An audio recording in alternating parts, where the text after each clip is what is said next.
Hi everybody, this video today is going to talk about the back page of the multiplying and dividing rational expressions notes. So we are still in 6.1. We are just, 6.2, but we're on the back page of that. All right, I have a couple of notes here on the margin. I recommend you write those down. The first one, multiply straight across and then factor and simplify. So when I have these all across like this, I'm going to go ahead and multiply the top part, so that's x to the 8th now, and multiply the bottom part, that is 30x to the 5th. Now I'm going to simplify. I know 10 can be factored out, so I can factor out of 10 of this, factor out of 10 of this, and then 8 and 5, I can factor out x to the 5th, and that's going to leave me with x to the 3rd. So 2x to the 3rd over 3 is my final answer. What is the domain? The domain is all real numbers except 0, because there's just an x by itself, so if I plug in a 0, it would make the whole thing 0. Can't have a 0 in the denominator. All right, let's look at the next one. Again, I would go ahead and multiply these straight across and then go up and down after that. So across first and then up and down. On this one, I'm going to go ahead and factor out a 10. So I really have a 10 and an x minus 4 times x plus 3. And then in my denominator, I have this one, which I can factor. You should be able to do that by guess and check factoring. X minus 4, x minus 2. And then here I have a GCF of 5, so I'm going to take that 5 out. Okay, now that I've gone across the top, now I'm going to go up and down. And so now I can see that the x minus 4 and x minus 4 simplify to be 1. The x plus 3 and x plus 3 simplify to be 1. The 5 and the 10 cancel to give me a 2, or simplify to be 2. And so my final answer is I have a 2 in the numerator, and in the denominator I have an x minus 2, and that's all I have. Everything else fell apart. How about the domain? The domain is all real numbers, and you look at everything that was ever in the denominator except 4, 2, and negative 3. That's my domain. Okay, again, what I like to do is I like to go across first and then up and down. Some people like to go up and down first and then across. That's fine. It works. I'm going to go across first. So I'm going to get a 30 and then x to the 8th and y to the 7th. And on the denominator, I have an 18, x to the 5th, and y to the 12th. Okay, now I'm going to go up and down. And up and down, I can factor out a 6 out of here. That gives me a 3 and a 5. X to the 5th, x to the 8th, I can factor out an x to the 5th, leaves me with a 3rd power. And I can factor out a y to the 7th, leaves me with a 5th power. So in my numerator, I have 5x to the 3rd. In my denominator, I have 3y to the 5th. And you know what? We're not going to talk about domain on this because there's x's and y's together, and I'm just not going to deal with that. Last one. As I go across, I have x minus 3 in my numerator. I have x plus 5 in my numerator.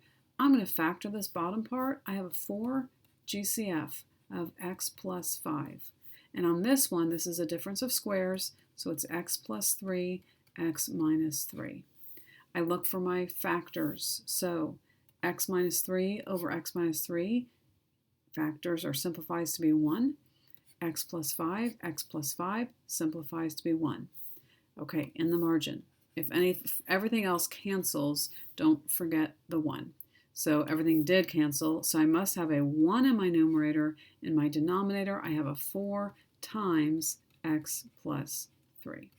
So that's my final answer. Can you multiply that out? Sure, you can, but you don't have to. How about the domain? Well, we look at our denominator. Domain is all real numbers except negative 5, negative 3, and positive 3. Even though they canceled out, we keep them in our list. All right, division. We have a couple of notes here in the margin again. When you divide, you multiply by the reciprocal. And we will get into why that is, why we're doing that in class. But for now, we're just going to say, okay, that's what we do. So I have a numerator, my first fraction stays the same, and then my second one I'm going to flip over and make it 2y squared over x to the 4th y.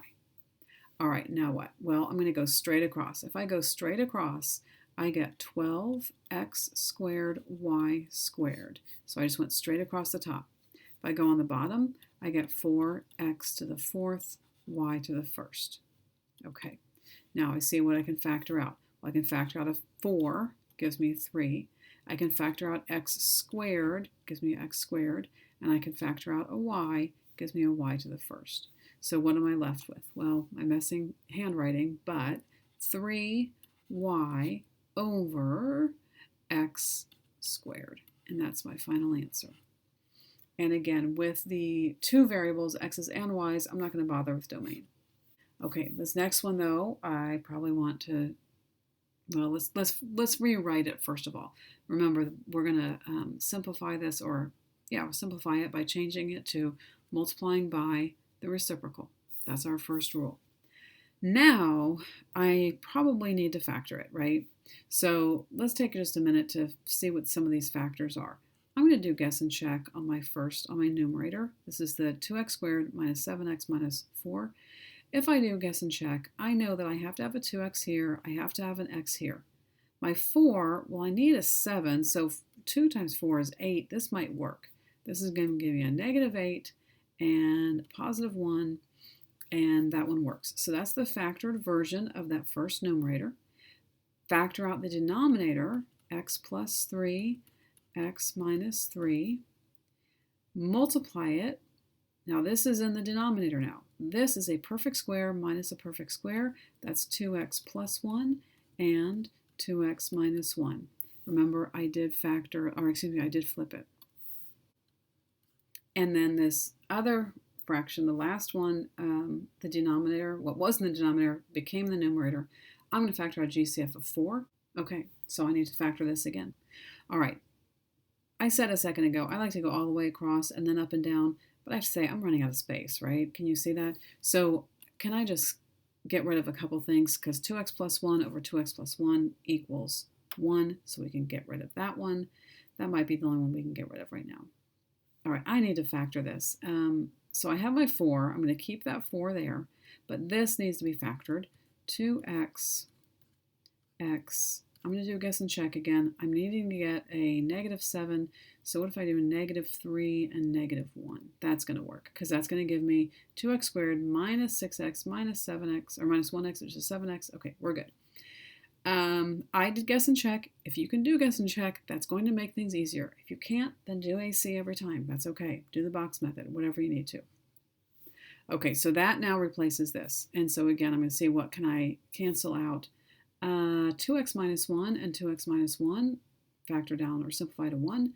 X minus 3, simplify to 1. So what do I have left? I have a 4 and an x minus 4. In my denominator, I have an x plus 3, and that's all I have. Domain. Domain is all real numbers except. Okay, here's the thing. This is this note over here. You have to list anything that was ever in the denominator. Even if it was canceled out, even if it's on top, whatever. Everything ever needs to go into the list. So positive and negative 3 from here. 1/2 and negative 1/2, so positive and negative 1/2. But also, these used to be in the denominator, so we need to account for those also. Well, actually, we've already listed them, so we're okay with that. What about this 4?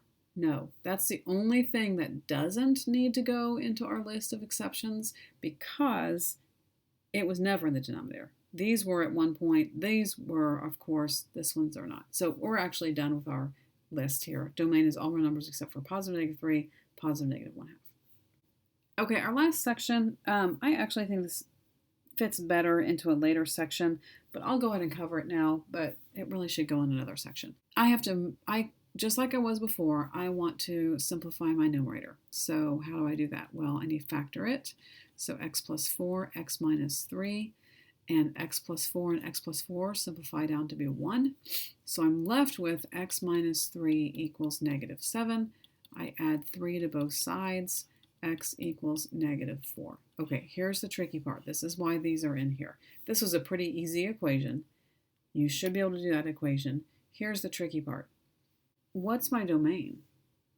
If I go back and look at my domain is all real numbers except -4.